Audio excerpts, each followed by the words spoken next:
Zap Crypto. Tous les jours, toute l'actu au même endroit. Bon visionnage!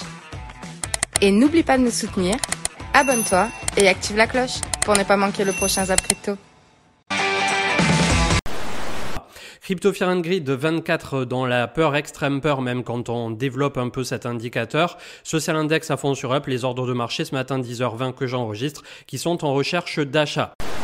Aujourd'hui, donc, on est dans une semaine d'hésitation et aujourd'hui, journée d'hésitation encore plus. On va en parler pourquoi.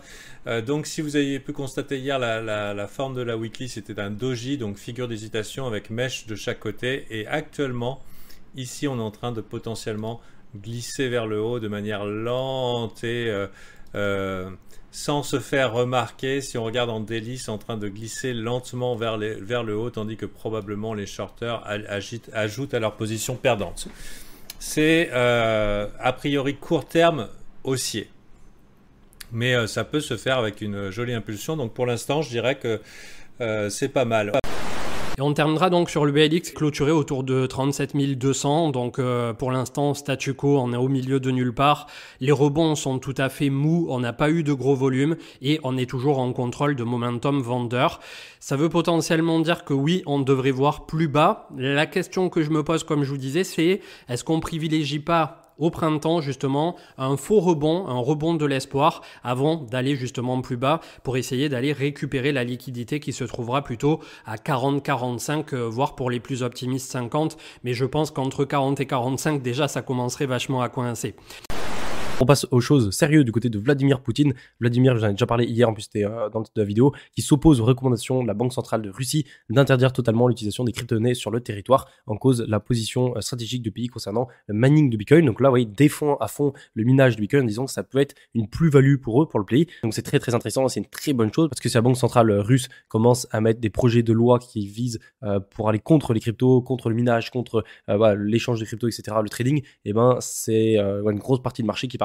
Et donc on attendait l'opposition au gouvernement, c'est ce qui est actuellement en train de se faire surtout du côté de Poutine, donc c'est plutôt bon. Et on a aussi autre chose, il a dit du côté de Poutine, il a dit que le président russe sera favorable à une réglementation accueillante pour les mineurs de Bitcoin malgré les recommandations de la Banque de Russie d'interdire complètement l'activité. Donc il va vraiment dans le sens des mineurs et du minage de Bitcoin, mais il va aussi dans le sens de la régulation. Et ça c'est juste super parce que si, comme j'expliquais hier, si on arrive à réguler en fait le Bitcoin, ça permet après de pas pouvoir l'interdire parce que si on régule un actif, pas forcément le bannir par la suite, ça n'a pas trop de sens.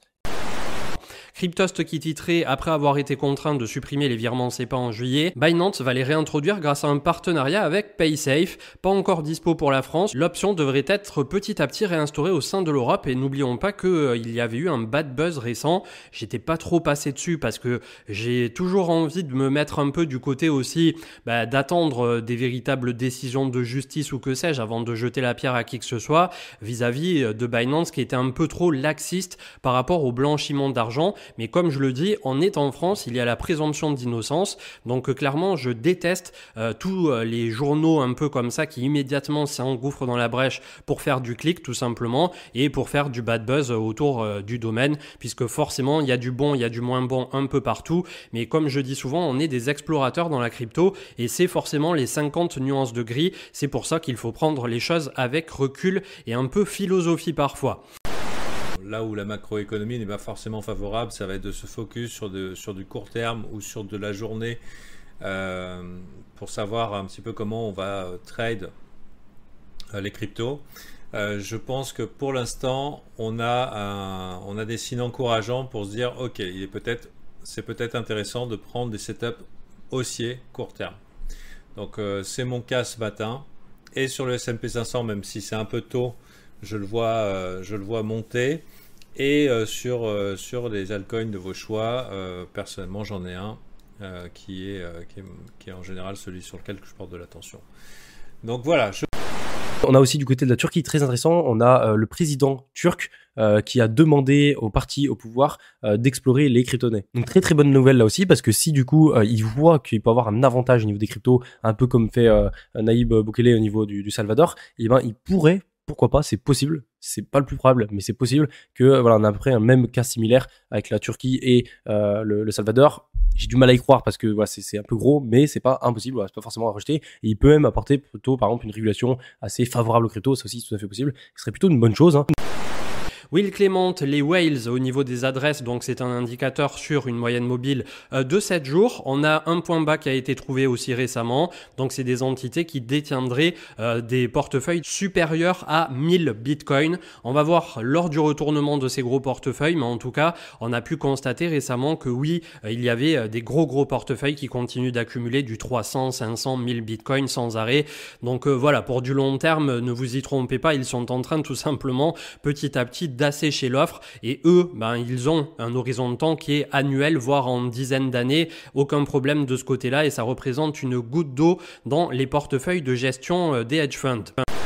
Donc comme vous pouvez le voir ici, on est voilà, dans un semi-range ici, on le verra mieux encore une fois en order flow, mais en tout cas on n'arrive pas à prendre de vraies décisions. Donc c'est pour ça que je laisse toujours ce petit dessin, c'est juste, on va dire, pour rigoler, ça fait pas très professionnel, mais c'est juste pour voir si cette petite prédiction peut se produire ou pas. Ensuite, j'ai rajouté ce matin une droite ici de tendance, donc je fais partir depuis le bottom au 32 837, ensuite je la fais toucher au niveau des approximativement 35 550 à peu près, et ensuite pourquoi je ne l'ai pas mise en pleine c'est comme ça, hop, en droite pleine, c'est parce que pour moi elle n'est pas encore valide, j'attends une troisième touche. Pourquoi une troisième touche? C'est juste une règle de base. Pour valider une trendline, ou même pour les ranges, c'est pareil, hein, sauf quand on fait de l'order flow, pouvoir avoir une vision un peu plus grosse, bien évidemment. Ce qu'on attend, c'est une touche, deux touches et trois touches. Et là, à ce moment-là, on pourra la mettre en pleine parce qu'elle sera validée. Raphaël Bloch, le projet de monnaie numérique Diem est bel et bien enterré. Facebook et ses partenaires auraient trouvé un accord avec Silvergate Bank, prestataire du projet, pour lui vendre toute sa technologie, montant de l'opération 200 millions de dollars. Ensuite, on a Zemmour, incroyable Zemmour au niveau de la politique, Éric Zemmour, qui va aller chez Ledger. Il y a Ledger qui a proposé, pourquoi pas, à différents personnes politiques de venir visiter Ledger. Alors Ledger, c'est du coup la petite clé USB que vous avez pour un wallet, pour sauvegarder vos cryptos. Et c'est une licorne française, c'est-à-dire que une licorne, si je ne me trompe pas, je crois c'est 1 milliard de capitalisation, mais je suis pas sûr, à surveiller. Et voilà, c'est une grosse entreprise qui est française et qui marche très bien parce que au niveau mondial, Ledger c'est l'un des plus connus au niveau des hardware wallets. Et du coup, on a Éric Zemmour qui a répondu en disant « Cher Pascal Gauthier, j'accepte avec enthousiasme votre invitation chez Ledger pour discuter avec vous de la souveraineté numérique, la cybersécurité et les crypto-monnaies très intéressant. » Alors moi, personnellement, je m'en fous d'Éric Zemmour, soit parce que je l'aime ou que je l'aime pas, j'ai pas d'avis dessus. Et que ce soit Macron, que ce soit, je sais pas, Le Pen ou Mélenchon, peu importe la personne politique et son bord de politique, je trouve ça intéressant, moi, qu'on ait des politiques qui s'intéressent aux cryptos, parce que c'est un sujet qui est pas souvent abordé.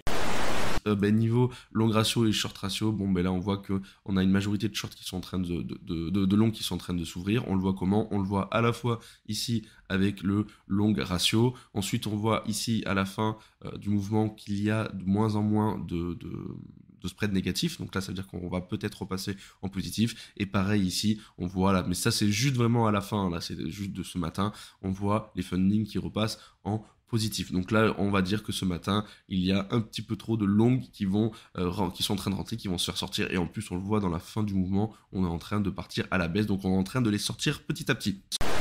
Ensuite, graphique au niveau des liquidations, vous voyez, on a très bien vu le short squeeze hier, ce qui s'est passé, liquidations qui sont montées très haut, hop, short squeeze, on est monté à court terme. Malheureusement, manque de volume, etc. On n'a pas assez d'ampleur du côté des acheteurs pour soutenir la tendance haussière qu'on avait formée. Du coup, hop, rebond technique et on redescend comme à chaque fois, comme je l'ai déjà montré. Et toi, tu es bière ou tu es boule? Dis-nous en commentaire.